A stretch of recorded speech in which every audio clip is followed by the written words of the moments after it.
The shelter went silent the moment the question was asked. Not a cough, not a shuffle of shoes. Even the old radiator in the corner seemed to stop breathing. Where did the money go? The man asking didn't raise his voice. He didn't need to. His tone was calm, measured, almost clinical. The kind of voice that had signed contracts, ended careers, and reshaped entire neighborhoods without ever breaking a sweat. The woman across from him froze. Her hand tightened around the clipboard so hard her knuckles turned white. Her smile stayed on her face for half a second too long.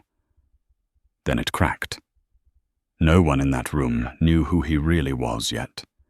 They only saw an older white man in a plain wool coat, standing under flickering fluorescent lights, surrounded by donated jackets and metal folding chairs. They saw someone out of place, someone they could afford to underestimate. That was their first mistake. Richard Coleman had built his life on silence like this, on moments when the air changed, when people realized too late that they were standing on the wrong side of the truth. The camera would have started tight on his face, deep lines at the corners of his eyes, grey hair cut short, practical, no jewelry, no watch, just his eyes steady and cold, fixed on the woman in front of him. She swallowed. "I don't understand what you're asking." Richard tilted his head slightly. Not confused, assessing. "You understand," he said. "You just didn't think anyone would ever ask out loud." Across the room, a young woman stood near the sink, a stack of chipped plates in her hands. She had stopped mid-motion, water dripping onto the concrete floor. Her shoulders were tense like an animal sensing danger before it arrived. Her name was Emily. She didn't know why her heart was pounding. She only knew that something was about to break. 15 minutes earlier, none of this had been planned. Richard had not intended to come to the shelter himself. That was what people like him paid others to do. Investigators, attorneys, assistants who spoke softly and carried bad news in leather folders. But when the report came in, when the photographs slid across his desk, something inside him shifted. Not anger. Not yet. Something colder. He had seen buildings collapse before, seen men lie better than this. He recognized the shape of a long con, so he came alone. No driver, no entourage, just a rented sedan, parked crooked outside a brick building most people pretended not to see. Mercy Harbor Shelter, South Side. The sign was crooked. One letter missing. It smelled like disinfectant and overcooked vegetables. It smelled like survival. Richard stepped inside and felt the weight of it immediately. The noise hit first, voices overlapping, a television murmuring in the corner, someone laughing too loud, too fast, and under it all a constant low hum of exhaustion.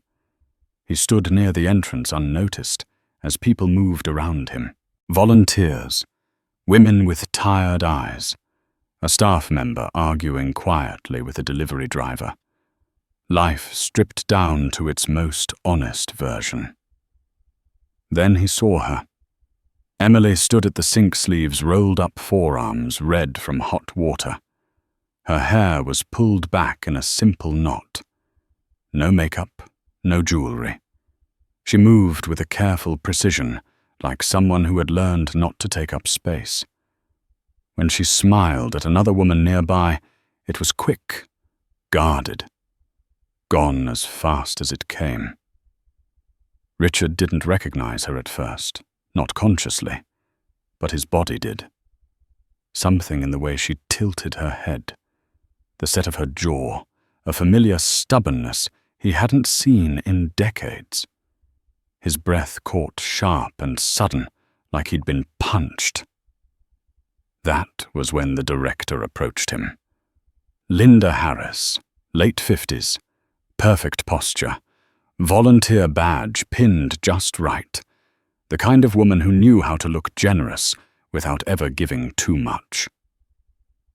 "Can I help you?" she asked, already suspicious. Richard met her eyes. "I'm looking for information." She smiled. "We're not open to media."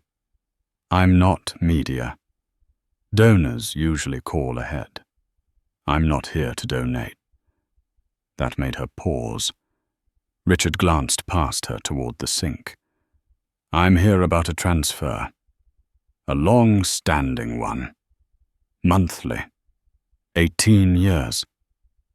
Linda's smile tightened. "Sir, if you have questions about finances, you'll need to." $2 million, Richard said clearly now. Over time. In the care of a minor. The clipboard slipped slightly in her hands. Around them the room kept moving. But the energy shifted. People sensed it. The way animals do before a storm. Emily felt it too. She turned just enough to see the man by the door. He wasn't looking at Linda anymore. He was looking at her, not with pity, not with curiosity, with recognition. Her stomach dropped. Linda cleared her throat. "I think there's been some confusion." Richard nodded once. "There has, but not on my end." His voice was still calm, controlled, but now there was something underneath it. A warning. "I funded a trust," he continued. "I followed the rules. Lawyers. Oversight. I did everything I was told a responsible man should do. And yet somehow he gestured around the room. This is where the story ends." Linda's eyes flicked toward Emily for a fraction of a second. Too fast to be accidental. That was the moment Richard knew.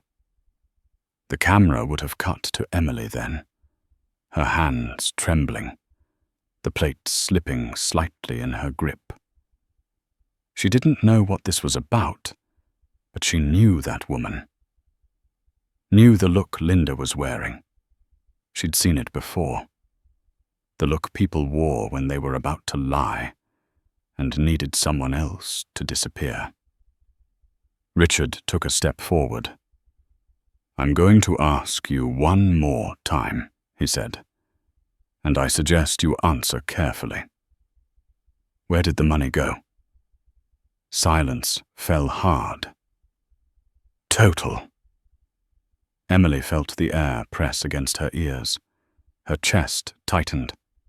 She didn't know this man, but she knew instinctively that his question had something to do with her, with the life she'd been living, with the things she'd been told not to ask about. Linda opened her mouth. No sound came out.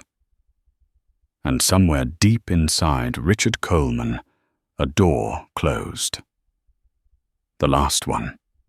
The one that still believed this was a misunderstanding. Whatever this was, it wasn't an accident. It wasn't negligence.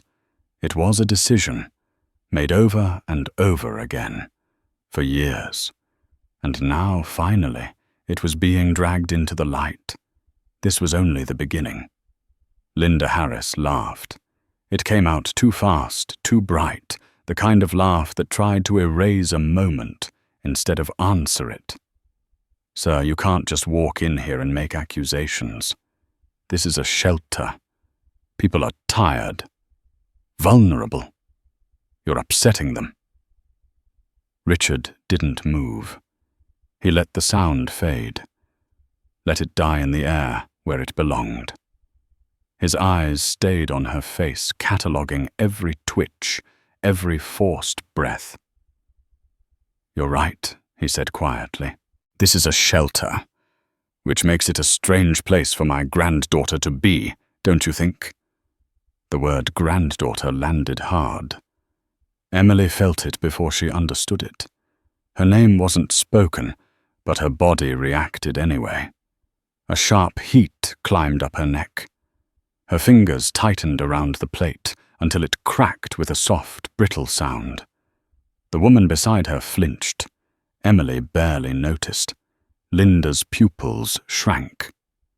"I don't know what kind of game you're playing," she said, voice lower now, sharper. "But I suggest you leave before I call security." "Call them," Richard said. "I'd prefer witnesses." That did it. Linda straightened authority, snapping back into place like armor. She turned toward the front desk and waved sharply. A volunteer hesitated, then picked up the phone. Across the room, murmurs spread. People leaned in without meaning to. Trouble had a gravity of its own. Emily's mind raced. Granddaughter. The word echoed absurd and dangerous. She'd been told her whole life that her family was small, that there was no one else, that questions only led to disappointment. She told herself this man was confused, or cruel, or both, but she couldn't stop watching him. Richard shifted his weight slightly, giving the room a better look at him. His coat hung open now. Plain shirt, worn leather belt. Nothing about him screamed money. That was intentional. He had learned long ago that power revealed too early made people sloppy. 18 years, he said, not raising his voice. Every month, same date, same amount. A system designed to be boring, predictable, safe. And yet here we are. Linda folded her arms. "If you have legal concerns, you should speak to a lawyer, not harass my staff." Richard smiled then, just barely. It didn't reach his eyes. "I already have. They suggested I come see things for myself."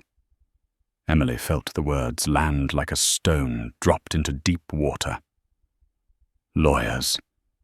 Not a misunderstanding. Not a mistake. This was bigger than she wanted it to be. A man in a windbreaker stepped in through the door. Mid-40s. Security. He looked tired already. "What's going on here?" Linda turned on him instantly. "This man is disrupting operations. I want him removed." The guard looked at Richard, then at Emily. Something flickered in his expression. Doubt. He'd worked long enough to recognize it when something didn't add up. "Sir," he said cautiously, "I'm going to need you to step outside." Richard didn't argue. He nodded once, respectful. "I will. After I speak to her." He gestured toward Emily. Every head turned. Emily's breath caught. Her first instinct was to step back, to disappear.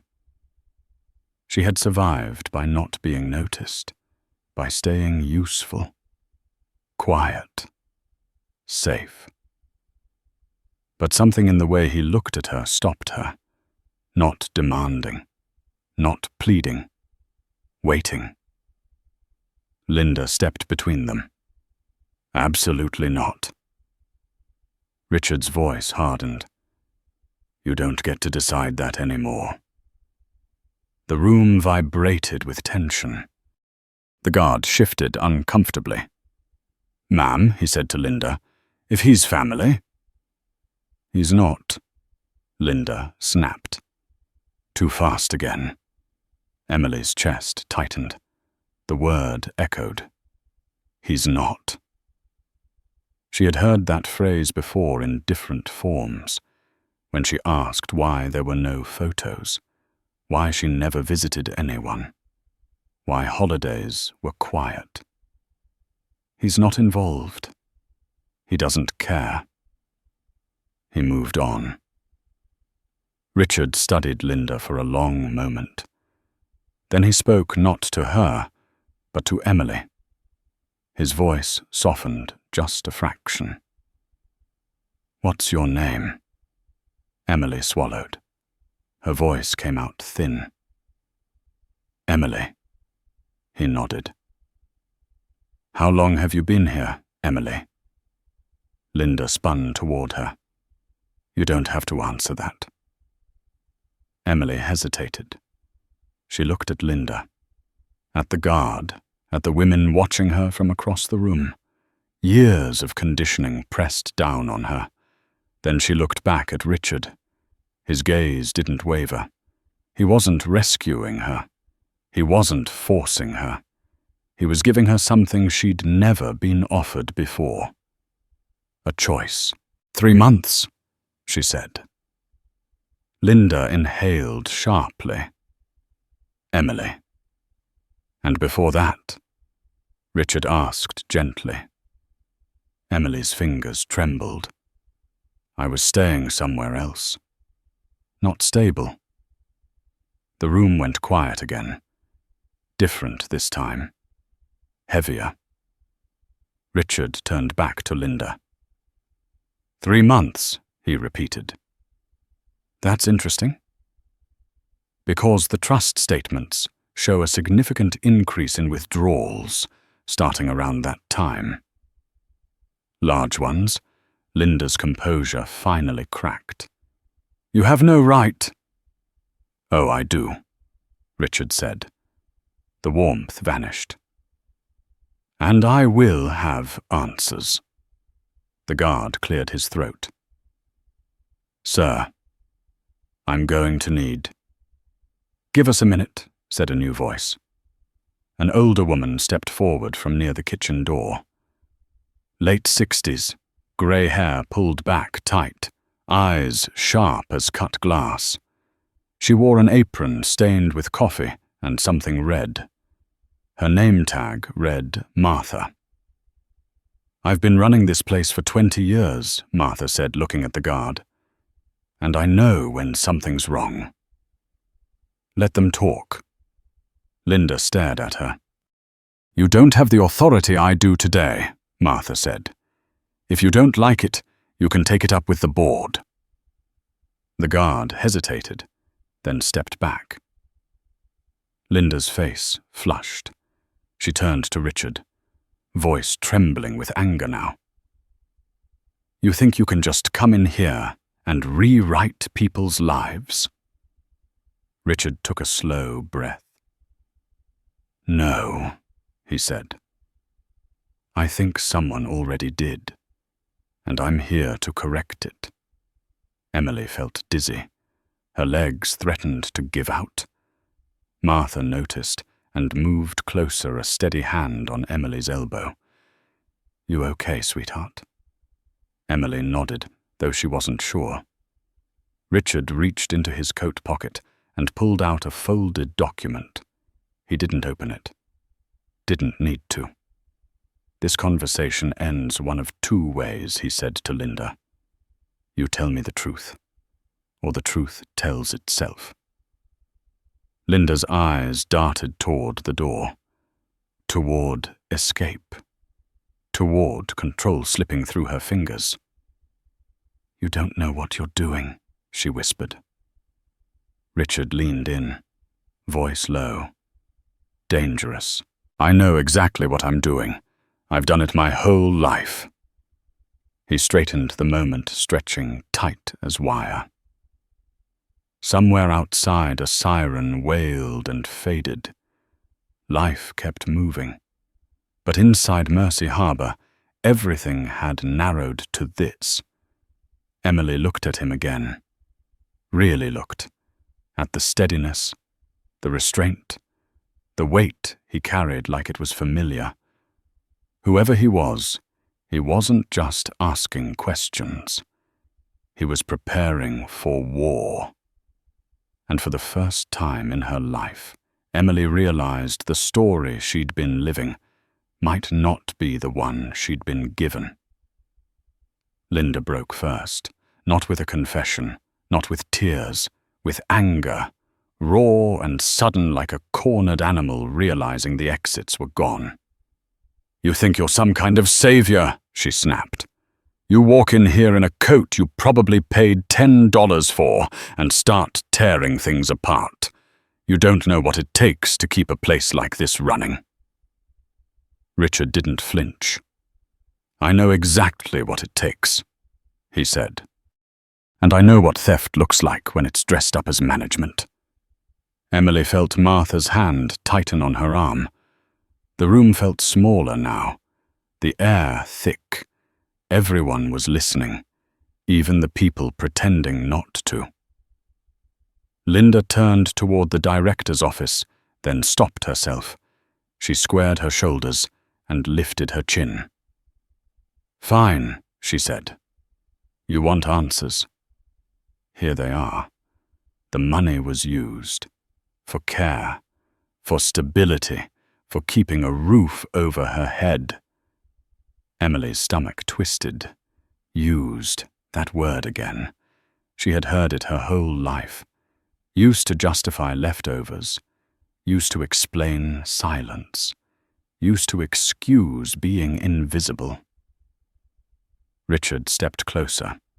Not threatening. Precise, show me. Linda scoffed. "This isn't a courtroom." "No," Richard said. "But it will be." He reached into his coat again. This time he pulled out a phone. Older model.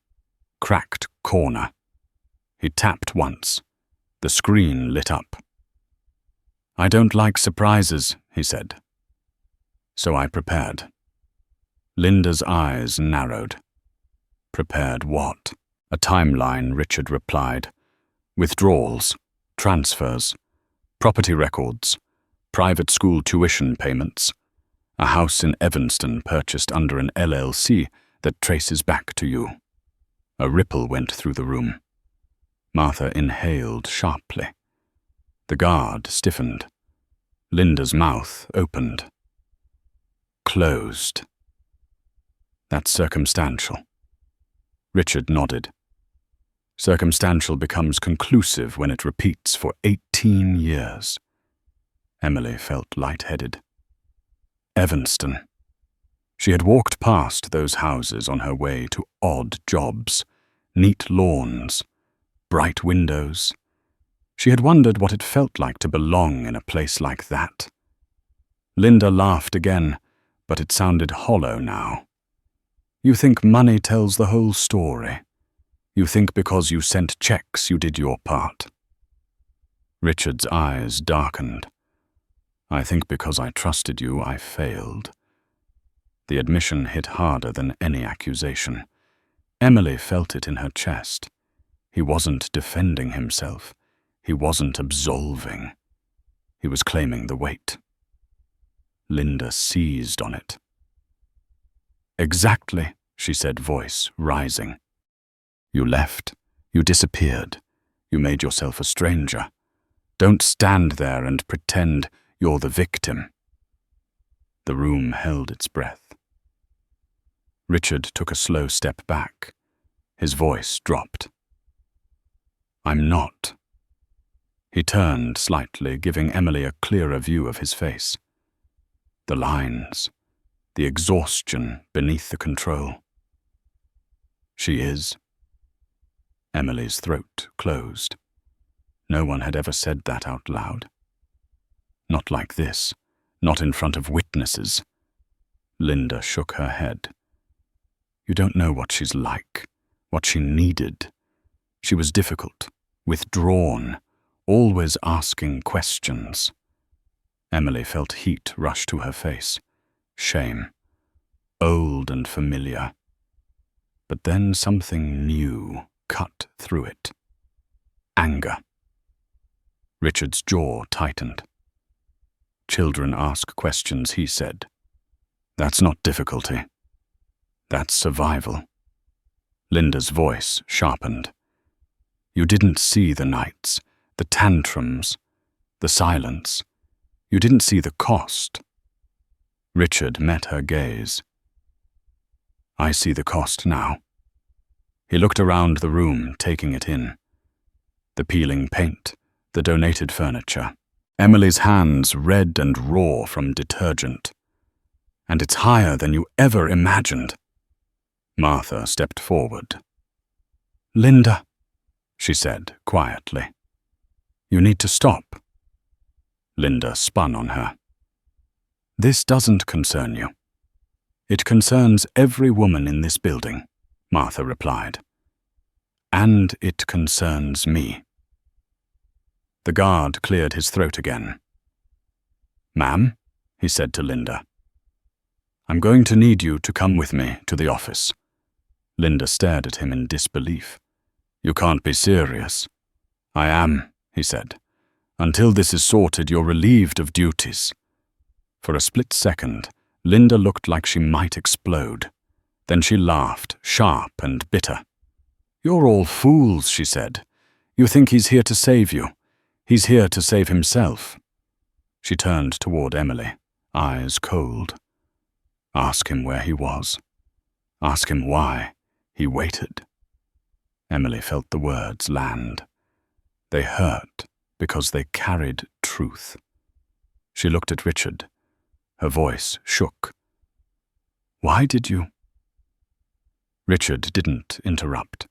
He didn't deflect. He let her finish. Why did you wait? She asked. Why now? The room leaned in. Even Linda went quiet, waiting. Richard exhaled slowly. When he spoke, his voice was steady, but stripped bare. Because I believed a lie that suited me, he said. Because it was easier to write checks than to sit with grief.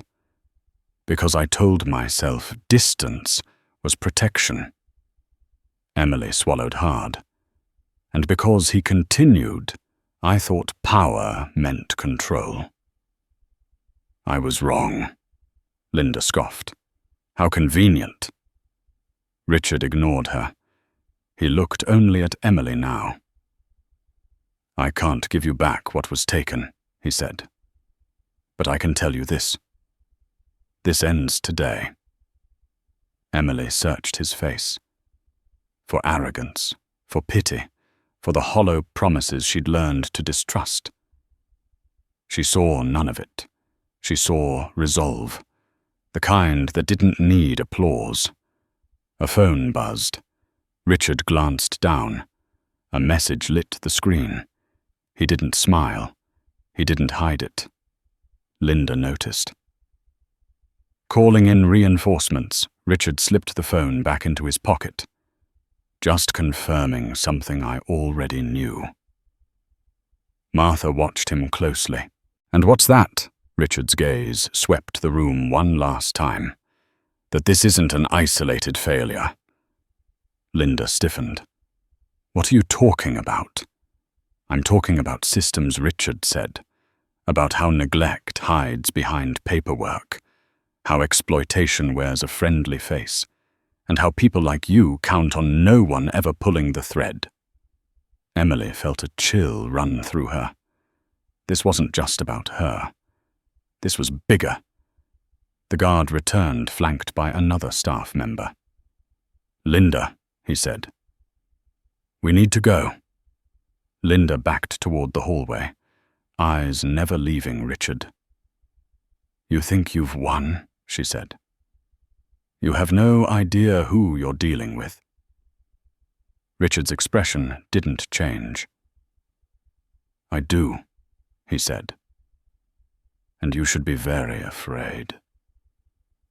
As they led her away, the room exhaled. Sound rushed back in. Whispers, movement. Someone cried softly near the back. Emily felt her knees buckle. Martha guided her to a chair. Easy, she murmured. Breathe. Emily did. Slowly. Her world felt like it had cracked open. Questions poured in relentless, but one stood above the rest. She looked up at Richard. "Who are you?" He didn't answer right away. He studied her as if weighing something heavy and delicate. "Someone who waited too long," he said, "and someone who's done waiting." Outside, engines passed. Life continued. But inside Mercy Harbor, the balance had shifted. The reckoning had begun. The door to the director's office closed behind Linda with a dull thud, and for the first time since Richard had walked in, the room felt unanchored, like a ship cut loose from its moorings. People didn't know what to do with silence when it wasn't enforced. They filled it with whispers, with nerve movement, with the scraping of chairs on concrete. Someone turned the television down. Someone else turned it off entirely. Emily sat very still. Her hands rested in her lap, fingers curled inward, nails bitten short. She was aware of everything and nothing at once. The smell of bleach, the buzz of the lights, Martha's steady presence beside her, and Richard, standing a few feet away, watching the room as if he were already planning what came next. He was not relieved. That struck Emily more than anything. Most people relaxed when the threat was removed. He did not. His shoulders stayed squared, his jaw tight. The fight was not over. It had only shifted terrain. Martha broke the quiet. Everyone, she said, calmly voice, practiced. "Take a few minutes. Kitchen volunteers back to prep. Intake resume check-ins. We'll debrief later." People obeyed. Not because she raised her voice, but because she had earned it. The room slowly emptied, leaving behind only the core of the storm. The guard lingered near the door. "Sir," he said to Richard, uncertain. "Do you need anything else?" Richard nodded once. "Yes. A private space and a phone charger." The guard hesitated, then gestured toward a side hallway. "There's a counseling room.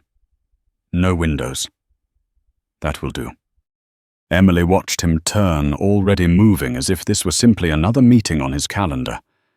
She felt a sudden panic. If he walked away now, everything might collapse back into confusion. She stood up too quickly. The chair legs screeched against the floor. Richard stopped, turned. Their eyes met. Something passed between them. Not comfort. Recognition again. He waited. "I don't understand what's happening," Emily said. Her voice surprised her. It was steadier than she felt. "I don't even know what to ask." Richard softened just slightly. "You don't have to ask anything right now." Martha touched Emily's shoulder. "Go with him," she said gently. "I'll handle things here." Emily hesitated. Trust did not come easily. But the alternative was staying frozen in place, surrounded by questions with no shape. She nodded. The counseling room smelled faintly of coffee and old books. 2 chairs, a box of tissues on a low table, a framed poster about boundaries that had seen better days. Richard closed the door carefully behind them, then leaned against it for a moment. Eyes closed. When he opened them, the mask slipped just enough for Emily to see the weight underneath. "I need to make some calls," he said. "But first, there are things you deserve to hear, before anyone else spins them." She folded her arms around herself. "Okay." He took a seat across from her, not behind a desk, not looming. Level, intentional. What you heard out there was not the whole story, he said. but it was enough to start the truth moving. Emily swallowed. Was any of it real? The money, the trust? Yes. Her chest tightened. Then why was I? He raised a hand, stopping her gently. Because money doesn't protect people. Systems do. And I trusted the wrong one. She looked down at her hands. Everyone always says they did their best. Richard nodded. Sometimes that's just another way of saying they did what was convenient. The words landed hard. Emily felt tears press behind her eyes, unwelcome but unstoppable. She blinked them back, furious with herself. She had survived worse than this. But something about hearing it named clean and sharp broke open a place she had kept sealed. Richard watched her carefully. You don't owe me anything, he said. Not forgiveness, not understanding, not patience. Then why are you here? She asked quietly. He leaned forward. Because something happened 3 weeks ago. That caught her attention. What? I received a notice, he said. A routine audit flag. Small, easy to miss. A discrepancy tied to a non-profit account I no longer monitored closely. I almost ignored it. Emily's stomach dropped. Almost. I didn't, he said. And when I started pulling records, patterns emerged. Not just yours. Others. The room felt colder. You're saying this happened to more people. I'm saying Richard replied that this shelter is not the only place where money meant for protection turned into leverage. Emily's breath hitched. How many? I don't know yet, he said. But I will. A knock at the door interrupted them. Richard opened it a crack. A woman in a blazer stood outside, phone in hand. Efficient, controlled. She glanced at Emily, then back to Richard. They're ready, she said. Richard nodded. Give me 5 minutes. The woman hesitated. The board is asking. 5 minutes, he repeated. She left. Emily stared. Who was that? Richard closed the door. He didn't sit down again. He straightened his coat movements precise. The moment had arrived sooner than planned. He met Emily's gaze. I didn't tell you who I am, he said. Not because I wanted to hide, but because once you know, everything changes.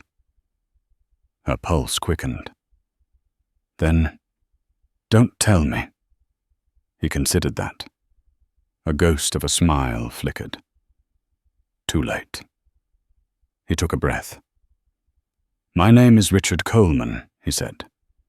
I founded Coleman Urban Development. We operate in 6 states. We partner with municipal housing authorities. We audit non-profits. We influence zoning boards. Emily felt the room tilt. The name meant nothing and everything at once. She had seen buildings with that name etched into plaques, passed them on buses, thought nothing of it. You have power, she said. Yes. The word hung between them. Heavy, unapologetic.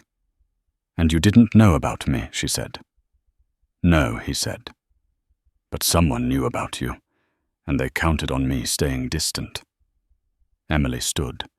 Her legs shook, but she stood anyway. So what happens now? Richard's eyes sharpened. The man in the shelter coat vanished. In his place stood something colder, more dangerous. Now he said, we widen the lens.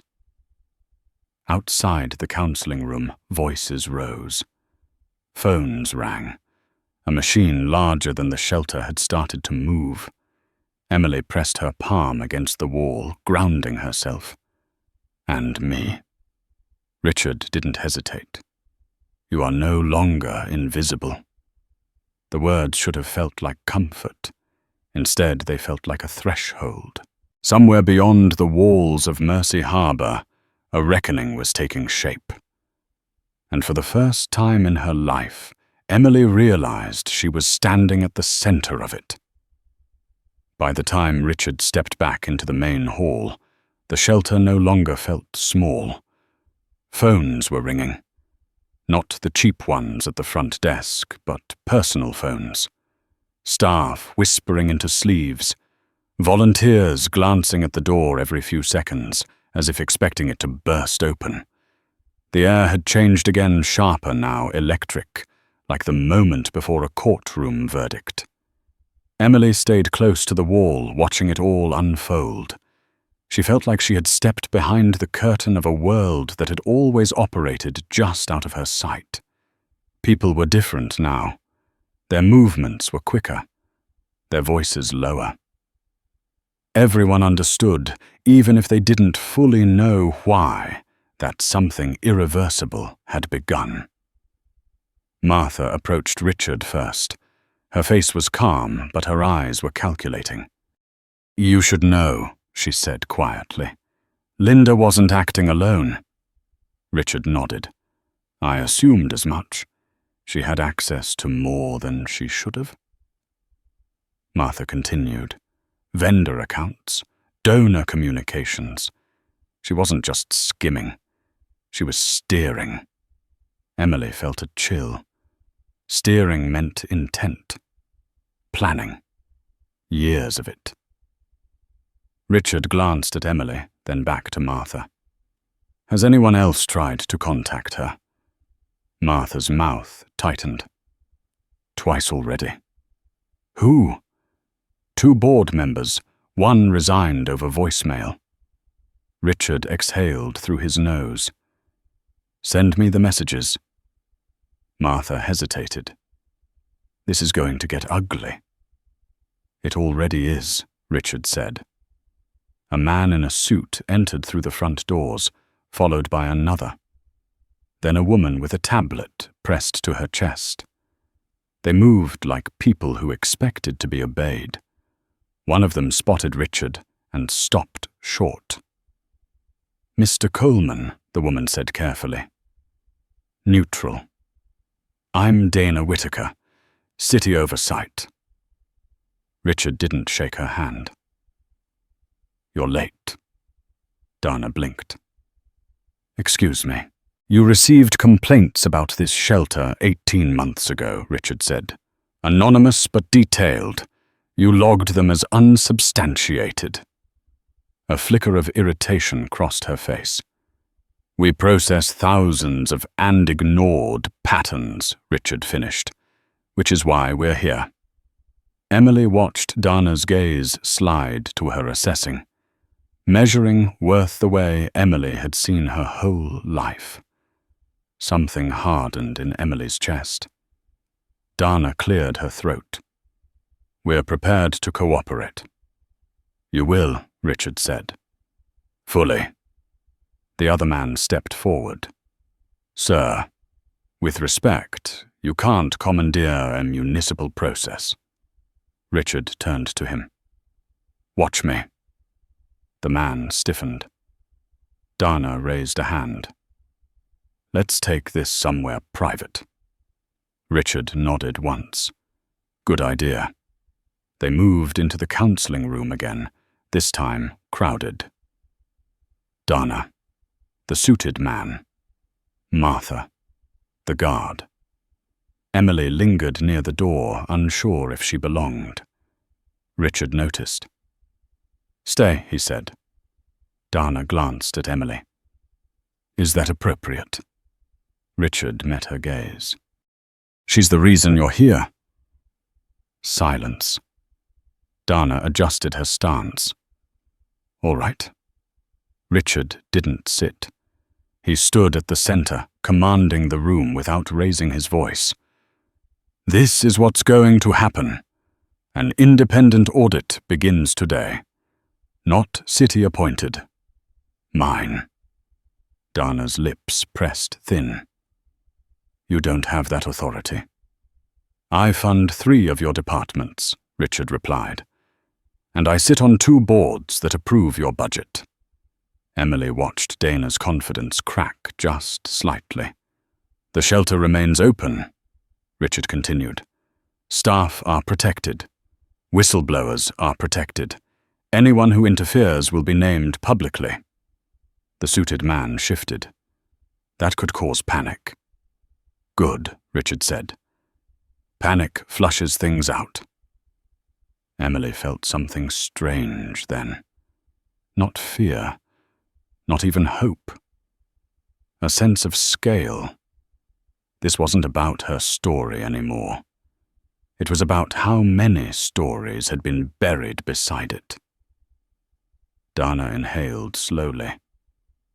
And what do you want in return? Richard finally sat. Nothing. That threw them. He saw it land. People always expected a trade, a concession, something they could frame as equal exchange. I'm not negotiating, he said. I'm correcting. The guard's phone buzzed. He checked it, frowned. Sir, he said. There's a woman outside asking for you. Says her name is Karen Mills. Emily's heart skipped. The name hit her like cold water. Richard's eyes sharpened. Send her in. Emily shook her head before she could stop herself. No. Everyone turned. Her voice had cut clean through the room. Richard looked at her. Emily. She worked with Linda, Emily said. Her hands clenched. She used to come by the apartment. She brought groceries sometimes. She told me to be grateful. Dana's eyebrows lifted. Apartment? Richard stood again. Send her in, he said gently now. Karen Mills entered with a smile already in place. Late 40s, perfect hair. The kind of woman who smelled like citrus and certainty. Her eyes went straight to Richard. Richard, she said warmly. This is quite a scene. He didn't return the smile. You know Emily. Karen glanced at her surprise, flickering. Of course. Sweet girl. Emily's jaw tightened. Karen continued. I hear Linda's caused some confusion. Confusion, Richard repeated. Karen shrugged lightly. Non-profits are messy.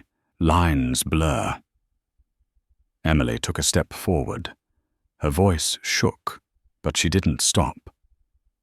You told me my grandfather didn't care. Karen's smile faltered. Emily, honey. You told me I wasn't entitled to ask questions. Emily said. You told me money was tight. Karen's eyes flicked to Richard. Calculation. Damage control. Richard stepped between them. Did you know where she was living? Karen hesitated. I had an idea. That's not an answer. Yes, Karen said quietly. The word dropped heavy into the room. Richard nodded. Good. Then we're clear. Karen's voice sharpened. You don't understand the pressure. Donors expect results, metrics, stories that make sense. Emily laughed. It surprised even her. I didn't make sense, she said. So you erased me. Karen's face hardened. We gave you structure. You gave me silence, Emily replied.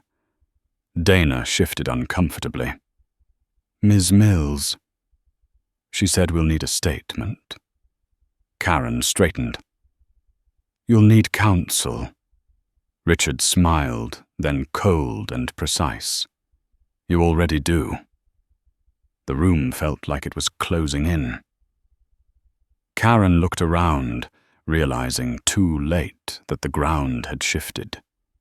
You think you've won, she said to Richard. This goes deeper than you know. Richard met her gaze. I'm counting on it. As Karen was escorted out, Emily felt her legs weaken. Martha caught her steady. You did good, she murmured. Emily shook her head. I didn't do anything. Martha smiled sadly. You stayed. Richard approached her, his voice low. This part is going to get loud, he said. People will argue about money, jurisdiction, blame. They'll forget why it started. Emily looked up at him. I won't. He nodded. Neither will I. Outside, sirens wailed again. This time, closer. Cameras would follow soon.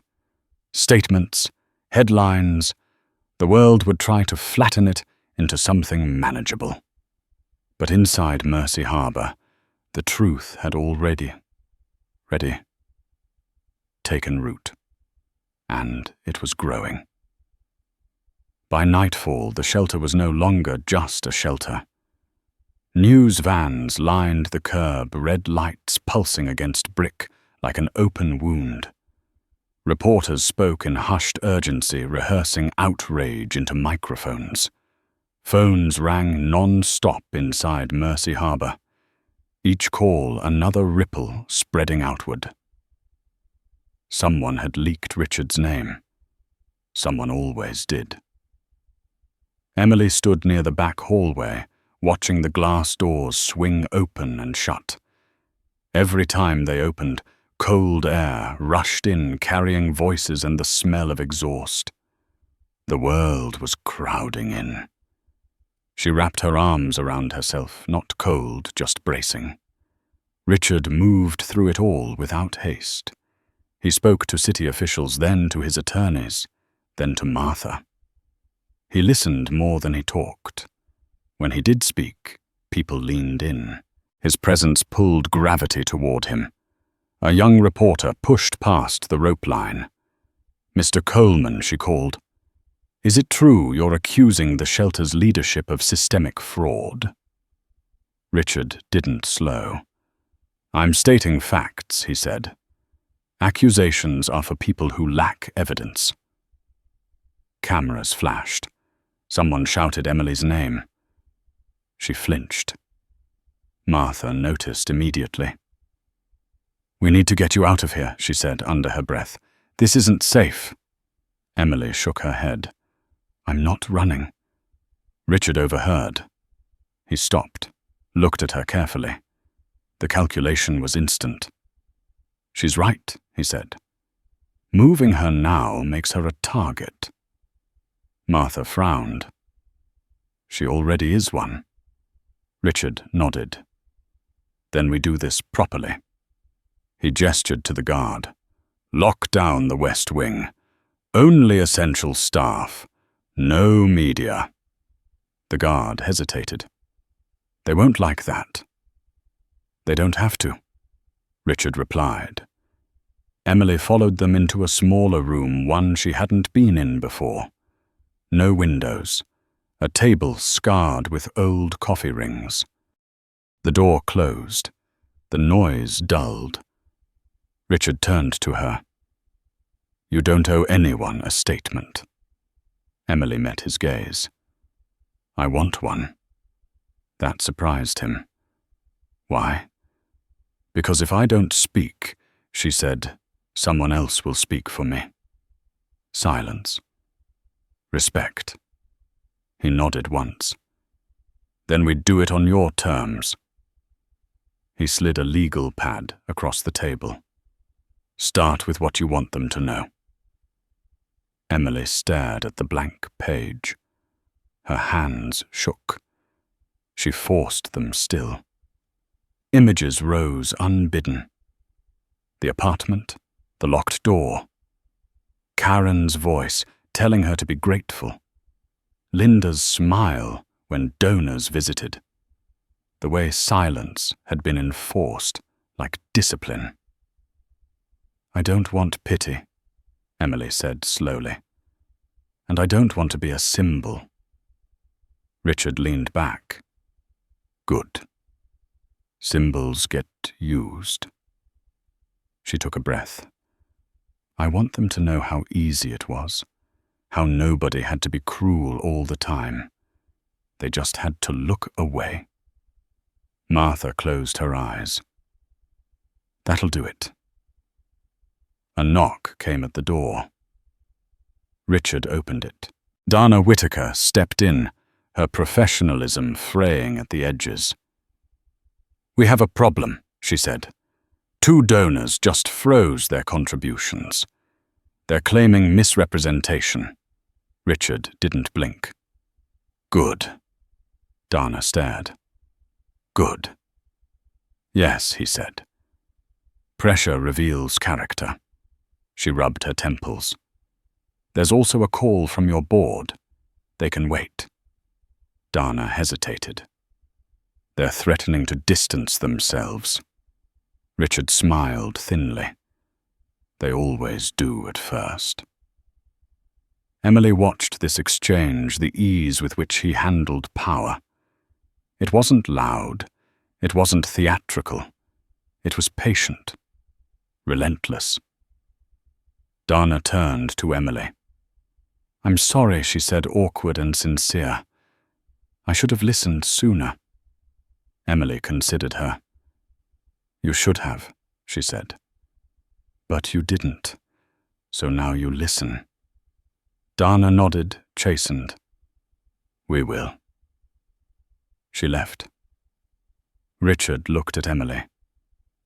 "This is where it gets harder." Emily swallowed. "Because they'll fight back." "Yes." "How?" Quietly, he said. "They'll question your credibility, your memory, your motives." Emily laughed without humor. "They already have." Richard leaned forward. "Then we control the record." He tapped the legal pad.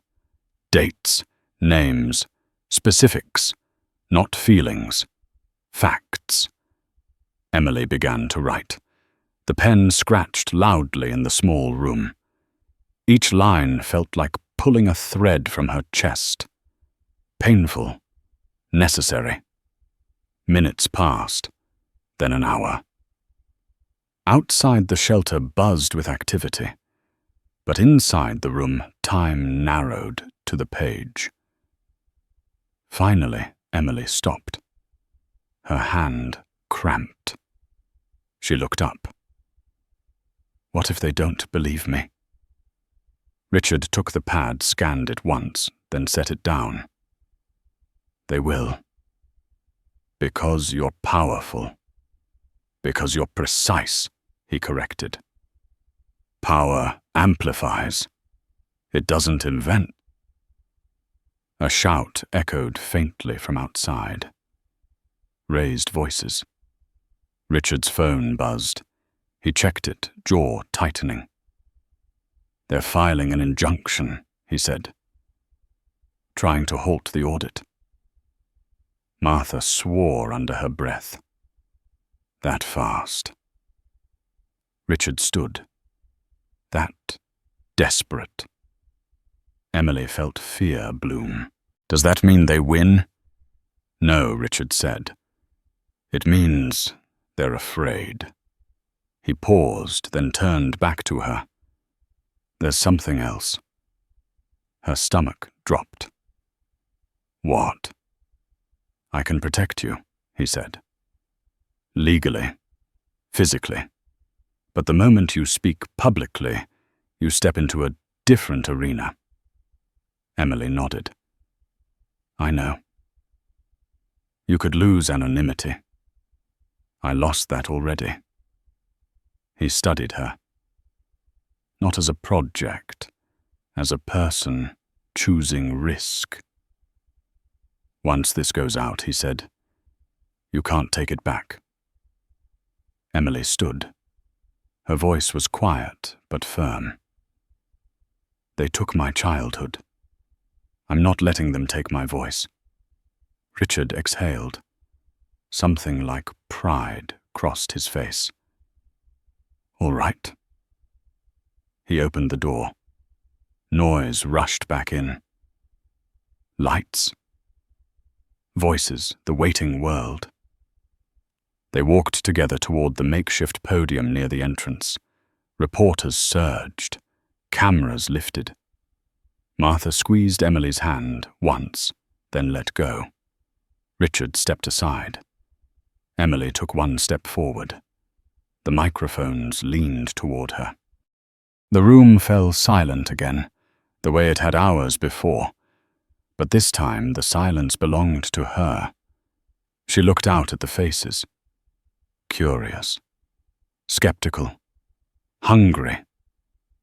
She thought of the apartment door closing, of the nights she told herself not to expect anything.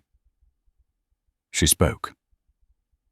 "My name is Emily," she said, "and for most of my life I learned how to disappear." The words carried. Clean. Steady. Richard watched from the edge, expression unreadable. This was the moment systems feared most. Not exposure, not audits, but a voice that refused to be shaped. Outside the cameras rolled. Inside something irreversible took hold. This was no longer about uncovering what had been hidden. It was about who would be believed when the truth finally stood in the open. The backlash didn't come with sirens or shouting. It arrived the way real power always did. Quietly. Through emails marked confidential. Through polite phone calls that ended relationships. Through doors that stopped opening. By morning, the narrative had already begun to shift. Emily watched it unfold on a muted television in the shelter's break room. A news anchor spoke with careful neutrality about allegations about mismanagement claims about a young woman whose recollections are being reviewed. The words were clean, bloodless, designed to soften edges until nothing sharp remained. She turned the screen off. Richard stood by the window phone, pressed to his ear. His voice was low controlled. "You're free to withdraw support," he said. "But understand this. If you do, your previous compliance will be examined." A pause. Then, "Yes, I thought you'd see it that way." He ended the call and looked at Emily. "They're trying to isolate you." She nodded. "I expected that." "You shouldn't have had to," he said. Emily leaned against the counter. She felt tired in a new way. Not the bone-deep exhaustion of hunger or cold, but the weight of being seen too much. Of having strangers decide who she was before she could finish a sentence. Martha entered carrying a stack of folders. Her jaw was set. Karen Mills hired a crisis firm overnight. Richard didn't look surprised. Of course she did. They're pushing a story about operational strain, claiming Linda acted independently, painting Karen as shocked, betrayed. Emily laughed softly. "That's creative." Martha met her eyes. "They're also questioning your mental health." There it was, the oldest weapon. Emily felt it land familiar and sharp. She steadied her breathing. "How?" "Implying trauma," Martha said. "Unreliable memory. Suggesting you misunderstood generosity as neglect." Richard's face hardened. "They're crossing a line." "They always do," Martha replied. Emily pushed off the counter. "Let them." Richard turned. "This isn't bravado. This is strategy." So is silence, Emily said. And it's never protected me. He studied her. Really studied her. You're right, he said finally. Then we counter with facts. He reached for one of the folders. Depositions are scheduled for tomorrow. Karen will be under oath. Emily's stomach tightened. She's good at lying. She won't be lying to me, Richard said. She'll be lying to a record that doesn't forget. A knock interrupted them. A young man in a suit stepped in, eyes darting. Mr. Coleman, we have an issue. Richard didn't turn. Define issue. 2 former residents came forward. They're saying Linda wasn't the only one. Emily felt her pulse spike. What do you mean? They're describing similar patterns, the man said. Restricted access, funds withheld, pressure to stay quiet. Richard closed his eyes briefly. When he opened them, something colder had settled in. How many? So far, 4. Emily's breath caught. She had thought her story was an anomaly, a fluke. Hearing the number made her knees weak. Martha swore softly. That's enough to establish a pattern. Richard nodded. And enough to terrify anyone who benefited from it. The man hesitated. There's more. Richard's gaze sharpened. Go on. One of the donors mentioned leverage. Emily frowned. What kind of leverage? Personal, the man said. Favors. Introductions. Quiet accommodations. Richard went very still. Blackmail. The word hung in the room heavy and undeniable. Emily felt anger surge hot and focused. So they weren't just stealing. They were building insurance. Yes, Richard said. Which means when this breaks fully, it won't just be messy. It will be dangerous. The man swallowed. Security is recommending relocation. Emily shook her head. No. Richard looked at her. Emily. They want me gone, she said. Out of sight. Easier to discredit. And safer, Richard countered. For who she asked. Me. Or them. He didn't answer immediately. She stepped closer. If I disappear now, they win the part that matters. Richard held her gaze. He saw the resolve there. The cost she was already willing to pay. All right, he said quietly. Then we do this differently. How? We go public with the network, he said. Not just the shelter. Not just Linda. We expose the structure. Martha exhaled sharply. That's nuclear. Yes, Richard agreed. It is. Emily felt a strange calm settle over her. Fear was still there, but it had sharpened into purpose. I want to meet the others. Richard turned to her. That's not a small ask. I know, she said. But they deserve to know they're not alone.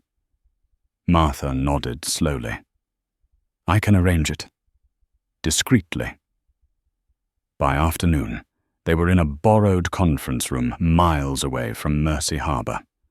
No signage, no press, just a long table and a pot of bad coffee. They came, one by one. A woman in her early 20s, eyes hollowed by exhaustion. A man with a limp who kept his hands folded tightly like he was afraid to touch anything. A teenager, barely out of foster care jaw, set hard against tears. Emily watched them take their seats. She saw herself in every one of them. No one spoke at first. Then Emily did. They told me I should be grateful. A woman laughed bitterly. Me too. They said money was tight, Emily continued, that asking questions made things harder. The man with the limp nodded. They said I was lucky. The room filled with murmurs. Recognition. Pain shared without needing explanation. Emily swallowed. I believed them. Silence fell again. Softer this time. The teenager spoke. So did I. Richard stood at the edge, watching. He had been in boardrooms worth billions. None of them carried the weight of this room. Martha cleared her throat. What happens next? She asked. Richard stepped forward. What happens next is choice, he said. Some of you may want privacy. Some may want justice quietly. Some may want everything burned down. A few smiles flickered. Grim. Real. There is no wrong answer, he continued. But there is strength in numbers. Emily looked around the table. They counted on us being isolated, she said, on thinking we were the only ones. The woman across from her nodded. They were wrong. By evening, the plan had taken shape. Coordinated statements, legal protections, a timeline that showed the pattern in stark, undeniable lines. As they dispersed, the teenager lingered. She looked at Emily, eyes wide. Do you really think this changes anything? Emily thought of the apartment door, of the shelter kitchen, of the microphones waiting outside. She thought of Richard, standing firm against a machine designed to wear people down. Yes, she said, not because they'll suddenly care, but because they won't be able to pretend anymore. Outside, dusk settled over the city. Lights came on one by one. Richard joined Emily at the window. They're preparing a counterattack, he said. She nodded. So are we. He looked at her, something like respect deepening into something else. You know this will follow you. I know, she said. But so will the truth. Below them, traffic flowed indifferent and endless. Somewhere within that movement were people watching, listening, deciding which side of the story they believed. For the first time, Emily didn't feel small within it. She felt anchored. And that frightened the people who had always relied on her being invisible. The deposition room smelled like old carpet and restraint. No windows, fluorescent lights humming overhead, a long table scarred by decades of elbows and nervous hands. Karen Mills sat at one end, back straight, legs crossed, expression composed with the precision of someone who had spent her life preparing for rooms exactly like this. Emily sat near the wall, hands folded in her lap. She had chosen not to sit at the table.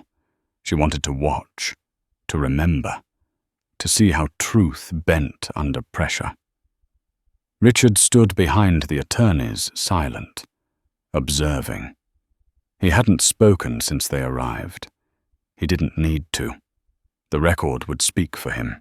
Karen adjusted her blazer and smiled faintly at the court reporter.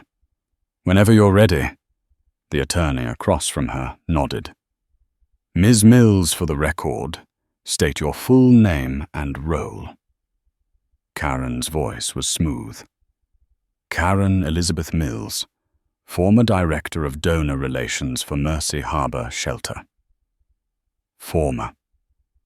The word was deliberate, distance built into grammar.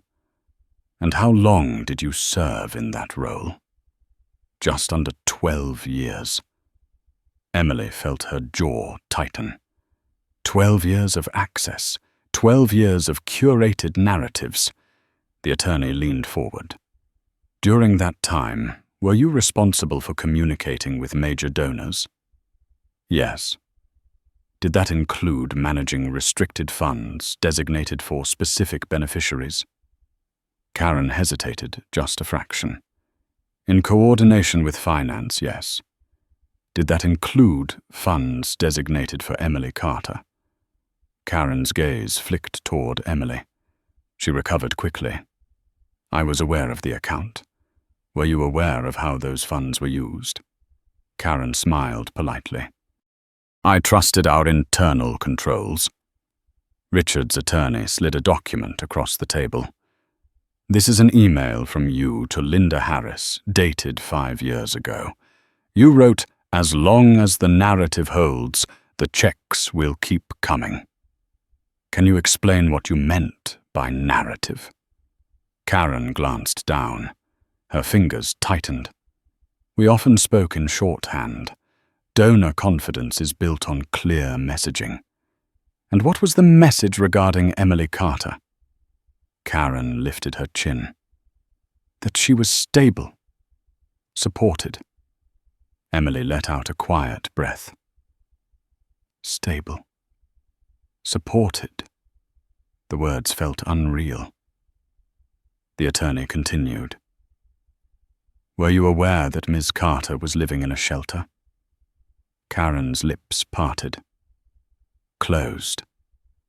I was informed of housing challenges. Challenges, the attorney repeated. Did you ever visit the apartment she lived in prior to the shelter? Karen paused. Longer this time. Yes. Describe it. Karen's eyes darted toward her counsel. He nodded once. It was modest. Did it have working heat? I don't recall. Did it have a lock on the bedroom door? Karen stiffened. That's irrelevant. Answer the question, the attorney said. No, Karen said quietly. Emily felt the room tilt. The answer landed like a blow. She had known. She had always known. But hearing it said aloud cracked something open. Richard's gaze sharpened. He stepped forward for the first time. You knew, he said calmly. And you continued to solicit funds. Karen turned to him, irritation flashing. You're not on the record. He smiled thinly. You are. The attorney resumed. Ms. Mills, did you ever inform donors that Miss Carter had been removed from the home? No. Did you ever inform authorities? Karen swallowed. No. Did you receive any personal benefit from maintaining donor confidence? Karen hesitated. I received performance bonuses. The word bonuses echoed. Emily's fingers curled into her palms, and those bonuses were tied to donor retention. Yes. So if the narrative broke, the attorney said your income would be affected. Karen exhaled sharply. Yes. Silence filled the room. The court reporter's keys clicked softly, relentless. The attorney closed the folder. No further questions. Karen slumped back in her chair, the composure draining from her face. For the first time, she looked tired. As they exited the room, reporters waited behind a barrier. Cameras flashed. Karen kept her head down. Emily didn't. Richard fell into step beside her. That was only the first domino, he said quietly. Emily nodded. How many more? Enough, he replied. By evening, the story broke wide open. Not a whisper, not a leak, a full spread. Documents, testimony, patterns drawn in black and white. The network was named, the shelter, the board, the donors who looked away when the numbers stayed clean. Emily watched it unfold on a laptop in a borrowed office. Her name was there. Her face not blurred, not anonymized. She felt exposed and strangely calm. Martha entered with 2 coffees. She handed one to Emily. "You did that," she said. Emily shook her head. "They did." Martha met her eyes.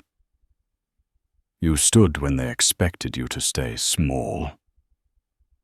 Outside, phones rang again, but this time the calls were different. Advocates, attorneys, other shelters asking hard questions. Richard stepped into the doorway.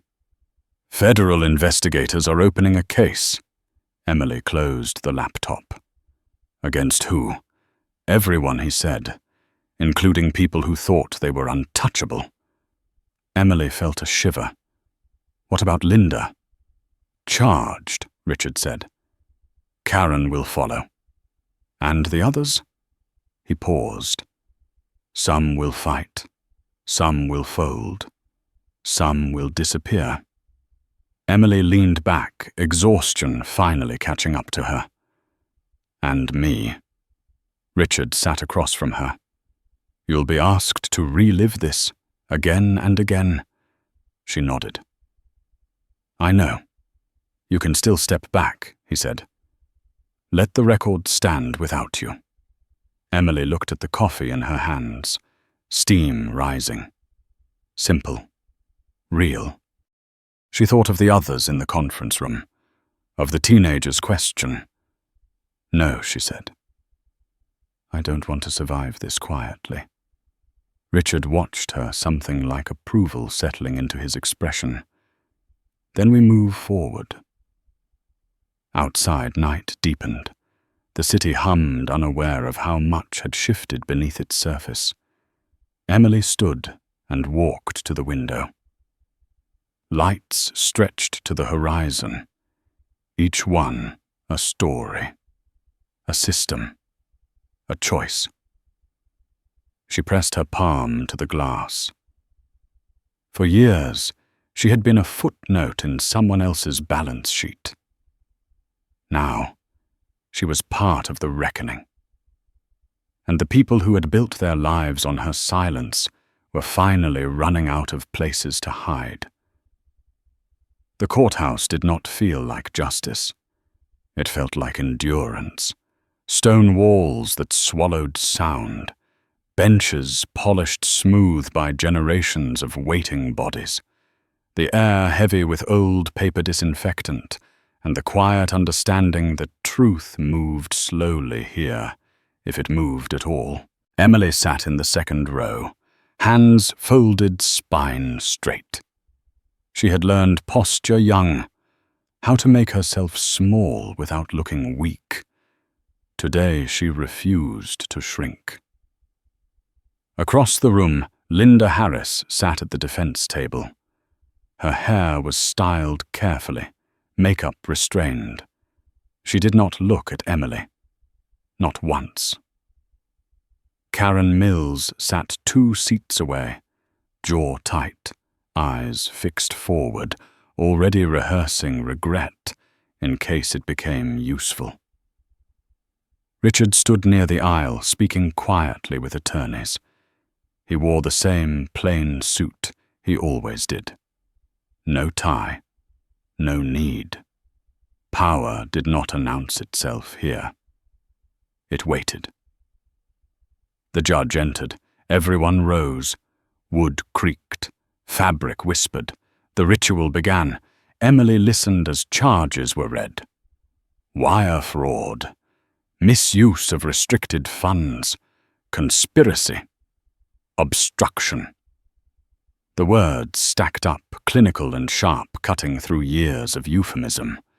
What had once been called oversight failures now had names that carried weight. Linda's attorney spoke first. Calm. Confident. He painted a picture of chaos, of understaffed shelters, of difficult cases, of good intentions gone wrong. He spoke of compassion, fatigue, of administrative overload, of mistakes.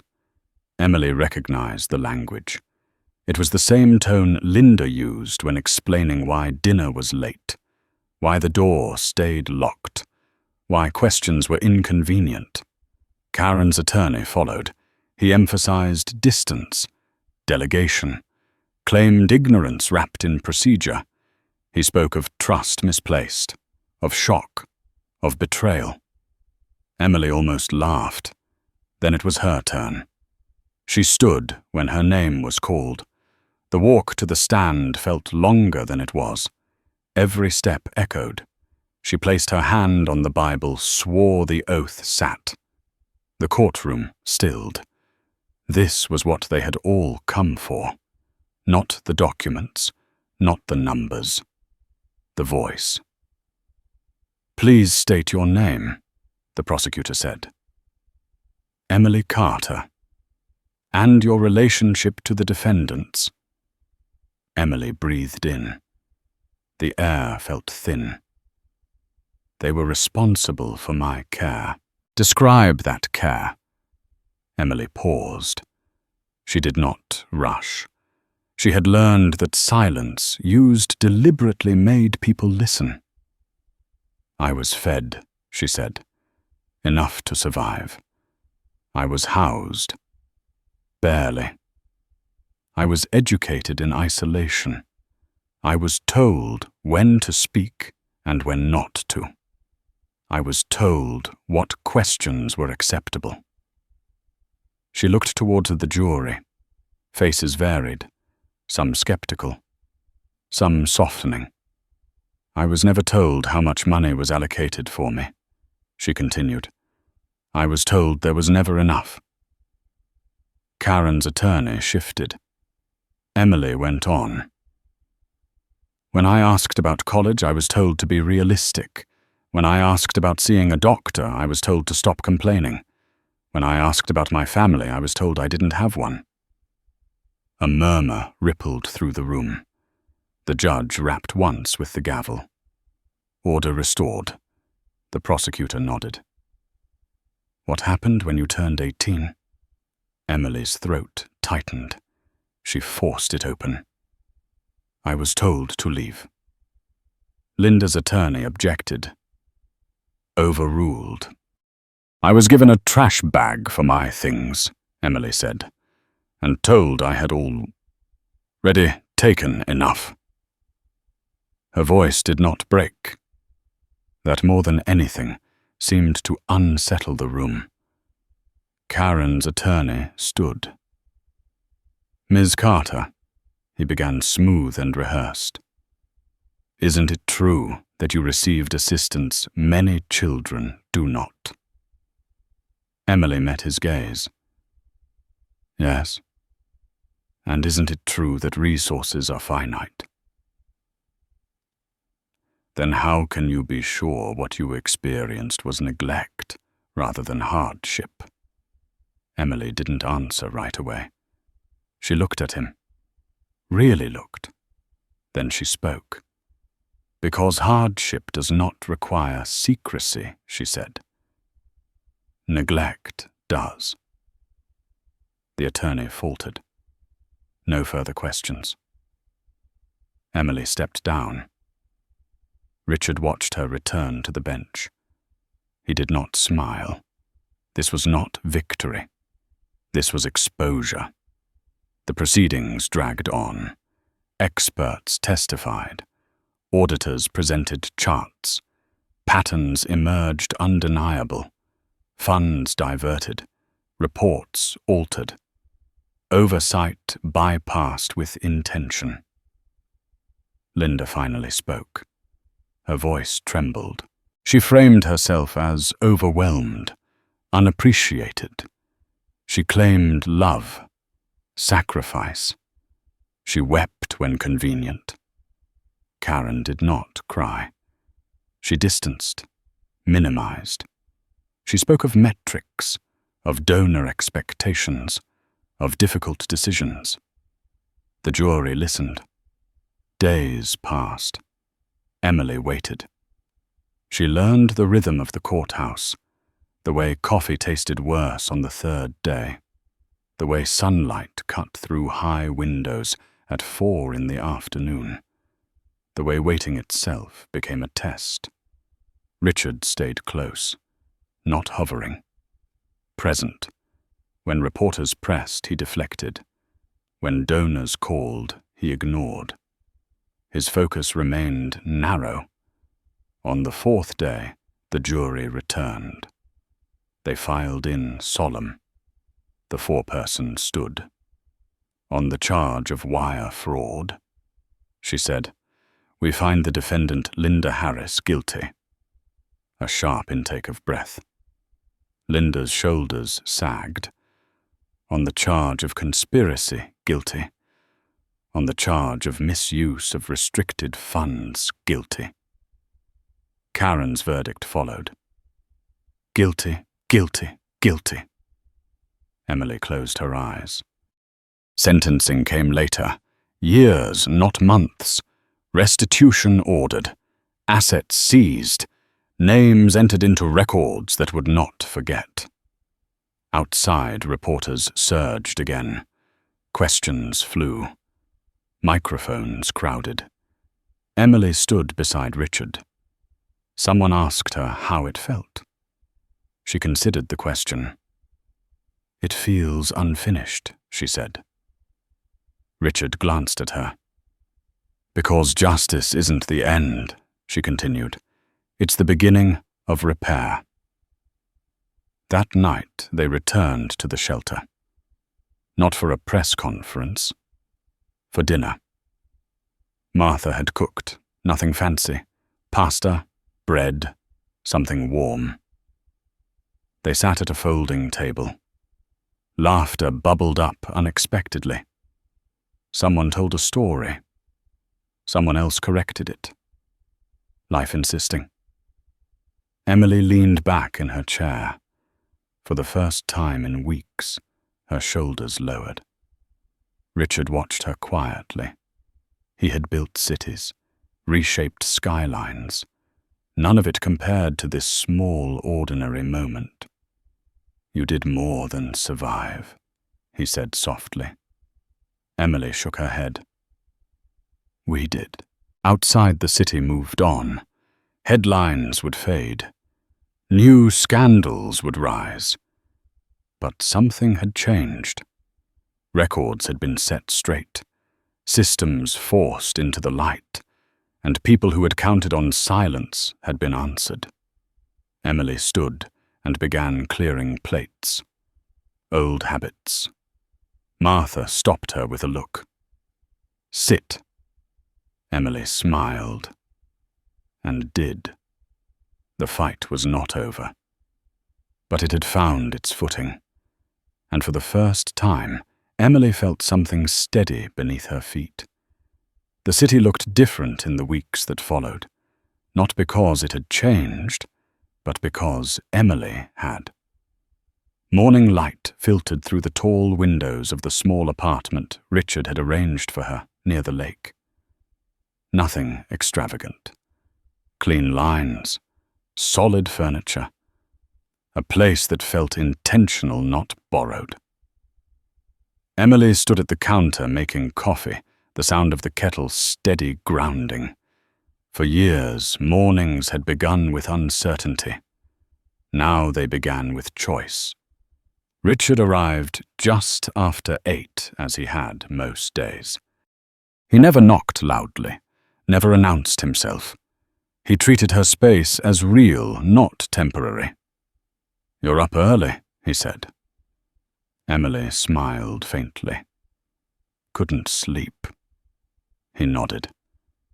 He understood that kind of wakefulness, the kind that followed survival, not fear. He set a folder on the table. Federal oversight finalized the consent decree this morning. Mandatory audits.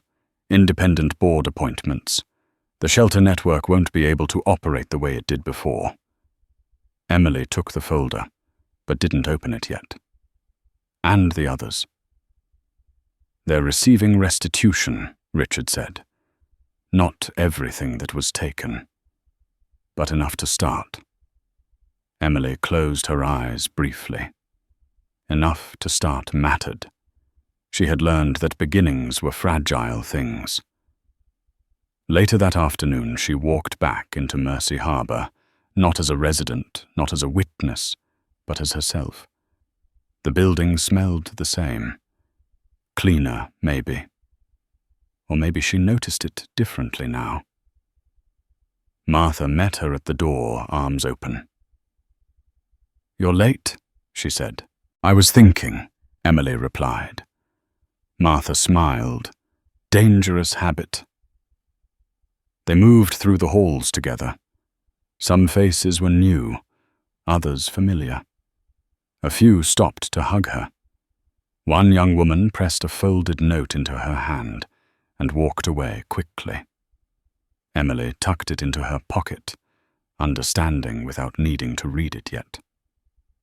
In the kitchen, the tables were set for a meeting. Not an emergency one, not a crisis response, a planning session. Flyers lay stacked near the door. On the top, in plain font, a title read, "Second Chance Initiative." Emily took a breath. She hadn't wanted her name on it. She still didn't. This was not about her becoming an emblem. It was about building something that didn't require a story of pain to justify care.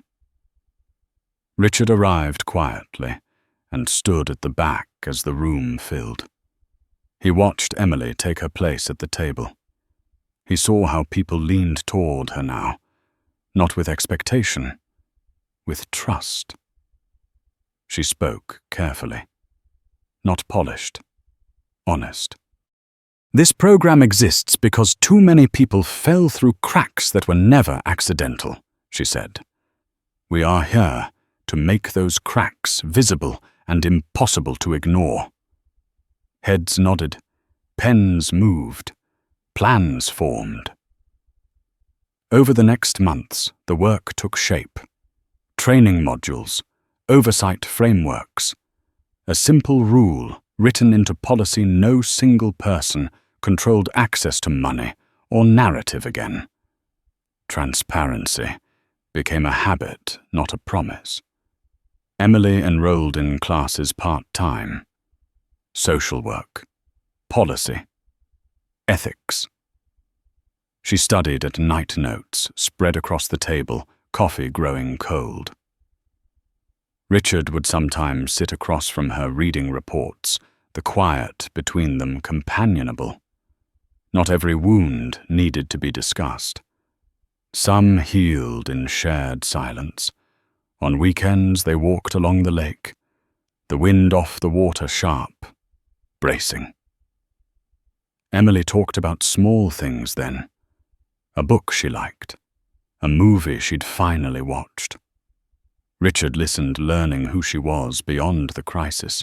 One evening, as the sun dropped low and the water turned silver, Emily stopped walking. "I used to think being invisible was safer," she said. Richard waited. "I don't anymore," she continued. "But being seen doesn't mean being loud." He nodded. "It means being exact." She smiled at that. He had taught her the word without realizing it. The trials faded from headlines. New outrages took their place. But something lingered. Calls came in from other cities, other shelters, other systems, asking uncomfortable questions. Some were genuine, some were defensive. Emily learned to tell the difference. One afternoon, she finally unfolded the note from the young woman. It was short. "Thank you for staying." That was all. Emily held it for a long time. The work was not clean. It never would be. There were setbacks, funding battles, meetings that went nowhere. Moments when old instincts whispered that it would be easier to step back, to let someone else carry it. She didn't. Neither did Richard. On the anniversary of the verdict, they returned to the courthouse steps. No cameras this time. No statements. Just a quiet acknowledgement. Richard placed a hand briefly on Emily's shoulder. Not possessive, not protective. Present. You did something rare, he said. You changed the direction of a system. Emily shook her head. We did. That night she sat at her desk and wrote. Not testimony, not policy. A reflection. She wrote about survival, yes, but more about attention, about what happens when someone finally notices the small details they were trained to overlook, about how dignity grows in those details. She saved the document and closed her laptop. The city lights blinked on outside her window, steady and countless. Somewhere, someone else was standing at the edge of being erased, believing silence was the only option. Emily knew better now. If this story stayed with you, if it reminded you that systems are built by choices and can be rebuilt the same way, take a moment to like this story, subscribe for more stories that matter, and leave a comment with these 3 words. Speak your truth.